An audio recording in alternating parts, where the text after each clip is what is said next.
Hi YouTubers, I'm back with 22 books 2022 and it's another Disney Twisted Tales. Okay, now before I go on, last one I did, which was Let It Go, which is just I'm doing two in one day, is I've got to mention a blog I actually have where I critique Disney films, which I had to take a hiatus from it because lots of stuff going on in my life. I lost my dad, and I'm thinking of uploading it on this one and that one. So hi, if you're watching this on a Disney critic, hi, sorry. I do tend to go back to this one day, but hi, and if not, it's also my YouTube channel. So another Twisted Tales, and it's Cinderella. There you go. So this is Love. It is by Elizabeth Lim, and what if Cinderella never tried on the glass slipper? Ooh, okay. So read the blurb. Okay, okay. What if Cinderella never tried on the glass slipper? Unable to prove that she's the missing princess. Well, first of all, she's not a princess. Okay, she's not a princess at any point. She gets one where she actually marries the prince. So I need to throw that in. Should have been unable to prove she's the missing dancer. She's the missing guest. Okay, sorry. Right. Unable to prove that she's the missing princess and unable to bear life and allow you to remain any longer, Cinderella starts work at the palace as a seamstress. However, when Cinderella finds herself witness to a grand conspiracy to take the king and the prince out of power, she is faced with questions of love and loyalty to the kingdom. Cinderella must find a way to stop the villains of past and present before it's too late.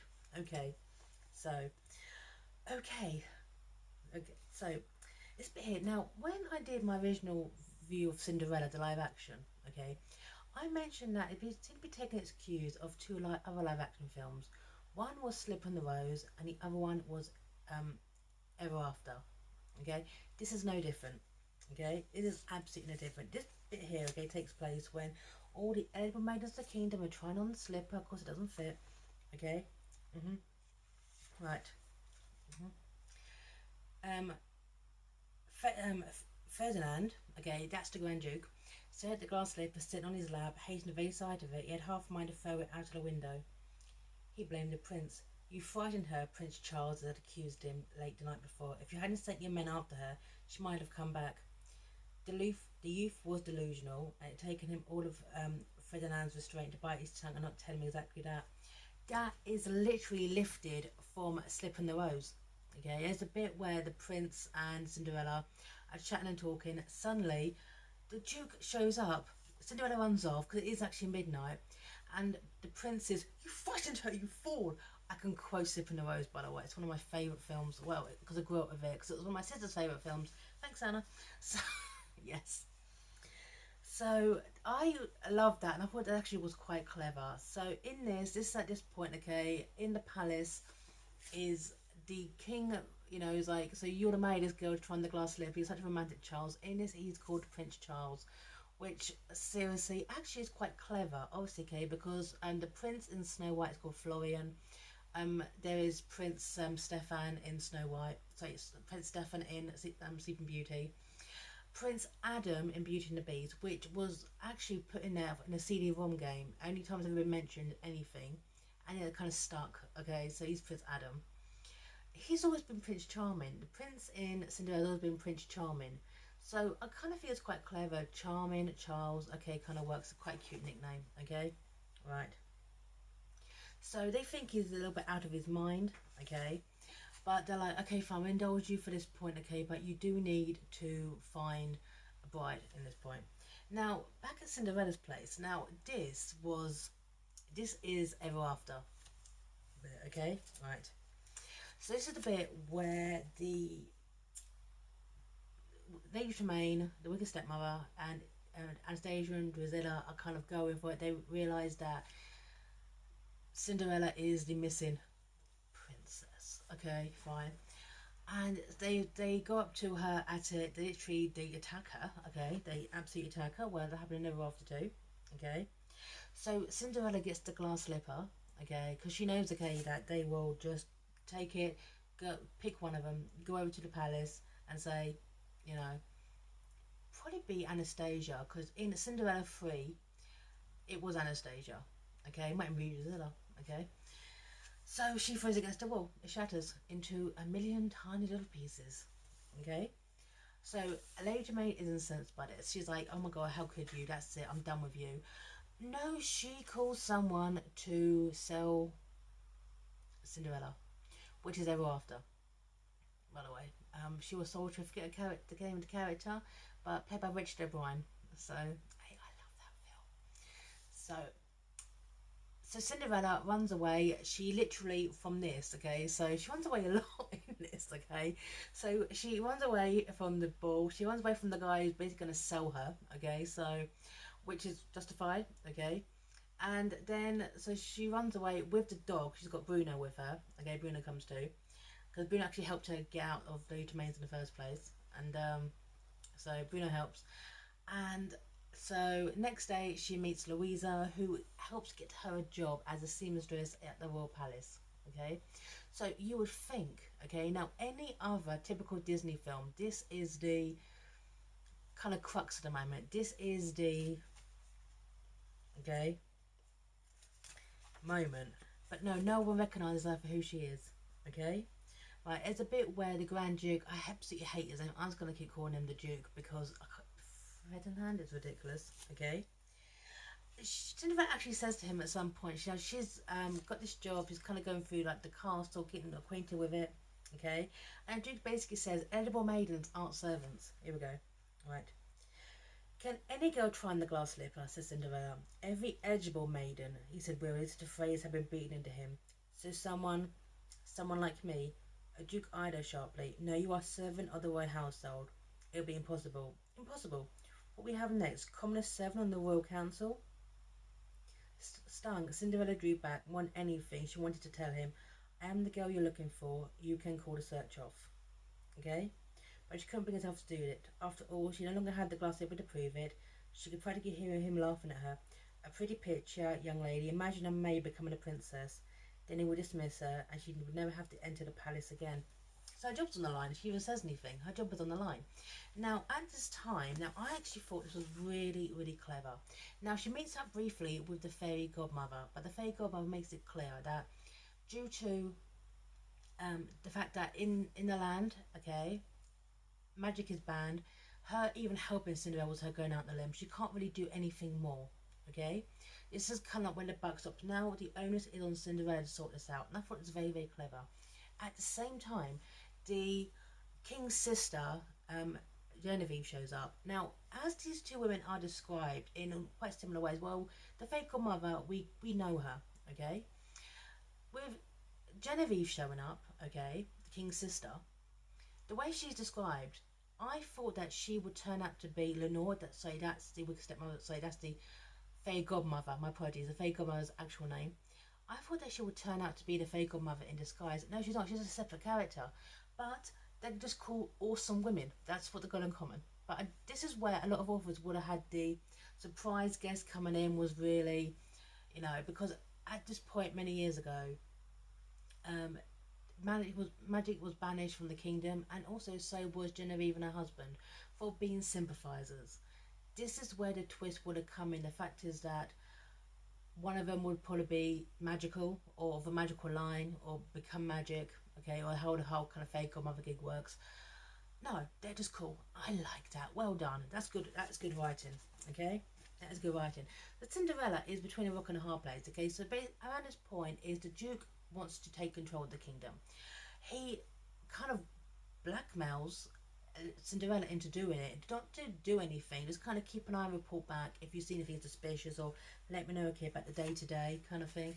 And the thing is, it's not the fact that Cinderella is naive. She was kind of being a little bit naive. The fact is that rock and a hard place. She's got to report back. She can't not report back anything. Okay, but she's got to report back something. But she is still a bit naive. However, one thing I've always kind of dismissed Cinderella for in the normal regional Disney film, and also in a way kind of the live action, okay, is the fact that they've always kind of dismissed the fact that she has always kind of had a form of PTSD. She'd been browbeaten her pretty much her entire life, okay, by her stepmother and her family, and has had like an impact on her psyche. This is probably the first time it's ever really explored in a text. How, she stayed. Why did she? Was it because the love of her family, where they were gone? It was the fact is that she just mentally she was trapped. this was the first time in a book that actually really explores that fact. Well done. No, I absolutely I loved not love reading that. Not reading that a character having PTSD isn't particularly cool. However, being having the guts to actually explore it, okay, right. And this bit I loved, okay, I absolutely loved because this is also a little bit in Cinderella 3. No, actually, it wasn't in Cinderella 3 because Prince Charming, Charles' mind was erased, but he just said it felt familiar, okay, right. This bit here. Prince Charles was nearly at the end of the corridor when he suddenly stopped. He turned and retraced his steps. So he retraced his steps until he stood in front of her, and Cinderella held her breath, a pulse hammering in her ears. He smiled at her, and something flickered across his dark eyes, a spark of recognition. Cinderella's heart lifted. You, he said quietly. He gestured at a lavender sash. It must be Aunt Genevieve's new assistant. Cinderella blinked, sure she had misheard, but the prince kept speaking. Welcome, my aunt is very dear to me. I will be most grateful if you can see that she is comfortably here. Cinderella's words parted with disappointment. Lips parted with disappointment, struggling to find the words, she curtsied again. Right. Before she could utter anything at all, Prince Charles wished her well and was gone. Right. Okay. And Cinderella's like, why? Because she's wearing a wig at this point. Servants have to wear wigs. Why don't she take the wig off? Why don't she say to him? Okay. But But the fact is that she knowing now a bit more about Charles is the fact is it was a bride finding ball. His dad, the king, wants him to get married. She just kind of sees that well maybe he just didn't love me, but I like the fact okay she kind of comes to terms with this, with the fact okay that fine okay it's gonna be this way, okay. hmm what does it matter, she admonished herself. This is my chance of happiness I've always wanted. I've freed my stepmother. Now I have a new life at the palace. It'd be silly to risk losing that life and throw it away on a boy, prince or not, that I don't even know. I'm not going to look for him again, she decided, pushing her forward to Prince Charles aside. There you go. She's like, well, fine. If you don't remember me, if you don't remember me like this, I'm fine. I'm absolutely cool. Okay, and it does lampshade as well a lot of the original Disney film as well, and I like that. I love that. Okay, is the fact is that is this love kind of thing that they meet, fall in love instantly. Okay, runs away. Prince Charles doesn't recognise her in the corridor, the girl of his dreams. Okay, after everyone, not him by the way, live action, yes, is going on the maid little joint again, trying this singular glass slipper on every single edible maid in the kingdom. Okay, right, right. And after chatting to Genevieve, who's just cool, okay, she sends her to, you know, she's strict but firm, and I absolutely love her, okay. Chat a little bit more okay about the prince, and this bit here, love. The prince Cinderella thought of a sigh as she slid a pearl-studded pin into Duchess' chignon to hold it firm. I don't know why I'm still thinking about him. Maybe I'm in love with the idea of him, just like he's in love with the idea of me. So much he didn't even recognise the real me. True. Finally. That has taken a very long time to even talk about a Disney film. Is that his love for you or the idea of you? He make you and suddenly it's love. Okay? He's gonna make you his queen. He doesn't even know you. And I do like the fact that this book does kind of build on this. They actually do get to know each other before anything does take place. And it's interesting too, just kind of see more from Charles's point of view. Okay, the prince. Now, the whole kind of bride finding thing is kind of not cool, okay? But in the world of the royalties, that's kind of the reality of the situation. But know a bit more, okay, about Charles and his family. First of all, he's an only child, okay? Not from one to trine. Okay, he has had 6 oldest children. Okay, say 6 older siblings. Okay, right, and they all passed away very young or by childbirth. And having Charles basically killed his mother. Okay, it kind of changed her. She was never the same afterwards. You know, producing a healthy son, because the pressure is always on the royal females to produce heirs and then spares. So you can understand, in a way, why everyone is on him to meet someone, find someone, produce the heirs. Not great, but realistic. The moment in any country, okay, a royal gets married. Literally, the moment, okay, there's a ring on it, people start talking, okay, about the royal babies. What comes next? It's doesn't matter who, okay. And one thing I also adored as well is Genevieve being the cool lady who, oh, also she actually adopts Bruno whenever he goes. He kind of disappears because it becomes Genevieve's companion while Cinderella is there, which is also very cool. Okay, is one thing is that Genevieve speaks for the audience a lot as well.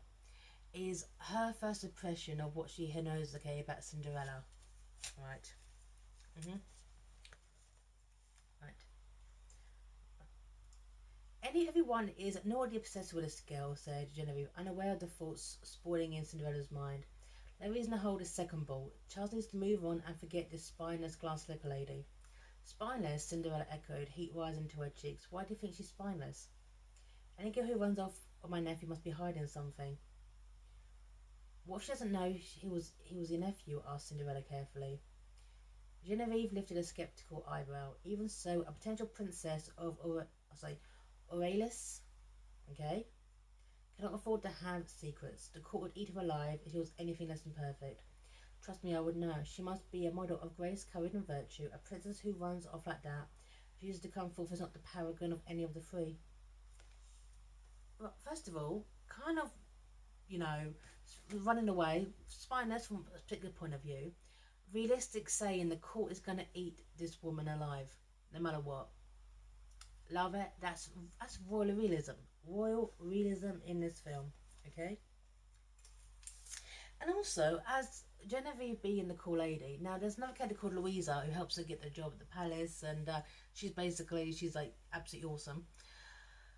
Is with the second ball, decided to host a second ball for see if the last lady will come back. Okay, a second ball, or but Charles actually meets someone else. This one's going to be a masquerade because the whole kind of if you can't see their faces, it doesn't matter. Okay, and I love a masquerade, love them. Okay, so Cinderella does want to go, but she's working with Genevieve. And Louisa's like, oh, come on, let's kind of sneak in. No one's going to tell because, first of all, we make dresses for a living and we've all got like a little gown at the back. It's a masquerade. And one minute, Genevieve is a little bit like, well, you can't go, you can't go. And Cinderella's definitely heard that a lot in her life. And then she's like, but here's two masks, one's for your friend and one's for you. Just kind of do your thing. As you can see, no wonder I thought Genevieve was a fairy godmother because that is such a fairy godmother thing. Good misdirection. Okay, right. She even claims this. Hattie's made for the masquerade, but the shopkeeper was overzealous and sent me too many. I only need one. Genevieve laid the mask side by side on the table. Right. And by the way, she takes one. The peacock is for Louisa, and the swan is for Cinderella. Swan's mate for life. Okay. So, yeah. Mhm. And the second masquerade ball, second one, okay. So she meets up again with Charles because, as you do, and a little things from the film as well. That's what I think I liked about this book. One thing I found this book so clever with, okay, right, is when Charles asks her to dance, and Charles isn't Charles at this point, okay. First of all, he's got a decoy, okay, and secondly, he's wearing a mask. No one actually knows who he is, okay, right. She swept her fingers across the marble um, Bolstead, her shoes sinking into the plush carpet as she and Louisa descended one of the ballroom staircases. Last time she'd been so caught up in the moment she barely had time to absorb her minor surroundings. And foolish I was, she thought. I didn't know he was the prince. I didn't bother wondering why the orchestra started playing the moment we begun to dance, or why there was no one else on the floor with us. Shouldn't be so foolish anymore. Nice. Nice. So she runs away from the second ball, okay, because Lady Tremaine shows up and she's thinking, oh my gosh, she's going to give me away. But Charles figures out who she is, okay? She figures it out. And they talk more and they're bonding more. This is what we've never seen in the film, okay? They talk more, they're bonding, they're getting to know each other, and it's very, very, very refreshing, okay? Right. And when Charles asks her to marry her, okay, It's very, very bit more subdued. She has to think about this. She has to kind of really kind of sit there and say that, well, will I be happy? I'll become a queen. Am I ready to be queen? I'm kind of out here forging my new life, and the life I may have to give that up, my freedom in a way to become your queen. But Charles seems to kind of really understand this and gives her time, and in the end she accepts. And one thing I loved is normal Disney moments. Okay, is a bit more kind of enjoyment, a bit more wow factor. This was subdued. This was very, very gentle. Okay, this bit here. Yeah, she said, she spoke over him, I'll accept. He drew her close, holding both her hands and bringing them to his lips. Wish the moment could last forever. She leaned against the prince's shoulder. At last she knew. So this was love. That was it. That's gentle. That's soft. I like that. I generally like that. That's clever. That is clever. But whilst all this is going on, is the Duke is trying to. Okay, here's what the Duke is going to do. He's trying to kill the king. He's trying to kill the king, okay, by poisoning him, and then making himself kind of becoming more of the power over the throne over Charles, who is back from university and he's got some great ideas to kind of modernise the kingdom and bring some commoners and kind of make it all better. Okay, this kingdom that they are in, okay, Aurelius, is not particularly that great. It's a small kingdom and it needs a lot of work to be done with it. Okay, right. But Cinderella, okay, is kind of the upstart in this. Okay, she's kind of the one who the Duke High asked, okay, or blackmailed, if to wash over all this shenanigans. Okay, what is Genevieve there for? And then finds out that she's the long lost girl with the Mr. Slipper. Okay, now Genevieve being the ship on deck, I absolutely love this. Okay, right. Mm-hmm.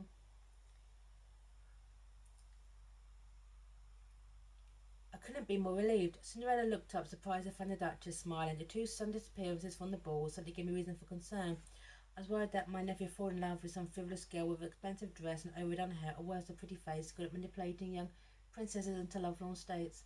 She tapped her cheek with her fingers. But you'll do. I say, oh, my gut tells me. So she has allies. She has Louisa. She has Genevieve. She has people in the palace. But now that she's still got Lady Tremaine looking over her. Okay, so and obviously there comes a reckoning. And if this reminds you a lot of Ever After, it is literally lifted from Ever After. This bit here, okay. Right, this is when the engagement thing happens, and then Lady Tremaine comes out of nowhere. Okay, Lady Tremaine gawked at the prince. I love they gawked. Your Highness, she began, and me trying to save you from making a terrible mistake. I've known Cinderella ever since she was a child. She's manipulative, horrible little. That is not true, Cinderella cried again, taking a breath to calm herself. For 9 years after my father died, I did all that my stepmother asked. I would never steal from her or lie to her. She's the only family I had left, and I treated her and her daughters with respect. Even when Lady Tremaine made her a servant in her own father's home. Added Charles, loud enough for all to hear. A gasp went over the assembly, and Lady Tremaine whirled to deny the princess's accusations. Her father placed her under my care. Sorry, read that in the voice. Her father placed her under my care. That was not a good voice. I'm not not orderly. My lady, interrupted the Grand Duke, his tone suddenly harsher than it had been earlier. I was taken to recall that when I visited your manor with the glass slipper, you said you only had 2 daughters. Where was Cinderella? Ka-ching, she's out. She is out. Okay? However, because it's going to lead a lot into Cinderella 3, if Cinderella 3, from this point of view, okay, it's a whole kind of, what kind of princess will she be, okay, what kind of queen will she be? And this bit here is not a kind of me being kind. It's also a political move. She's saying to all the public, I can be the queen of forgiveness. I can show compassion. This is quite clever, okay, right. I realised, right, I'm not angry with you.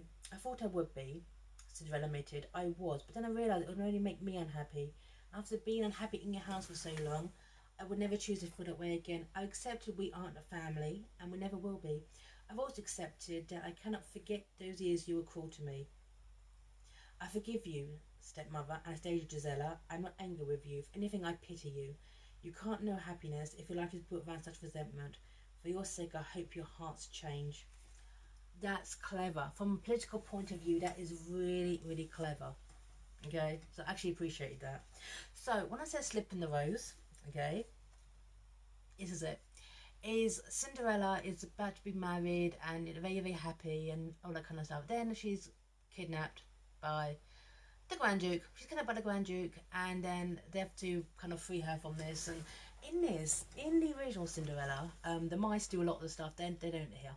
Okay, there is no mice putting stuff together. That's kind of brushed aside. They're a bit more realistic. Okay, right. And Ferdinand makes it clear to her. Okay, after he's manipulated the king to sign in for making him regent, and then the king's going to abdicate. Okay, right. hmm You lied to him from the very beginning. I guided him to young lady, as is my job, my duty. So you see, Cinderella, I'm going to have you staying in the palace and knowing all my secrets, especially not as a princess of Aurelius. You'll be brought to a proper dungeon, the location of which I should know, and they should end your days. Right. I know this one in this, the Duke is batshit crazy. Okay, he truly, truly is. I kind of like it though because in the original, okay, he's more kind of frustrated at like the king's whims. In this, he just goes for a villain. I like that. I kind of like that. Two twisted tales like now, okay, where the leads one up in dungeons. Oh, it's a princess. Oh, she's not a princess still at this point. So obviously they get her out. Magic is restored. They get married. Happy ever after. Sisters love, and I liked this one. It's interesting as well how Let It Go, which is the last one, didn't kind of, it doesn't change too much. This kind of really goes into both Charming and Cinderella's heads, okay, about what they want. This really kind of explores the kind of wants and goals and needs of pressures on both of them. This explores, okay, that Cinderella clearly was in an abusive relationship with her entire family for a really, really long time. That's rare. So I did appreciate this. I actually liked So This Is Love. Doesn't really change that much. However, it really kind of builds the world a lot more. And the fact is the Duke's a scheming bastard. And magic is restored, so the fairy godmother's come back into it. And Charles, you kind of understand it a little bit better. This is actually quite clever writing. So This Is Love by Elizabeth Lim. I really, really enjoyed it. We're talking now for like, a really long time. I'm signing off. Bye now.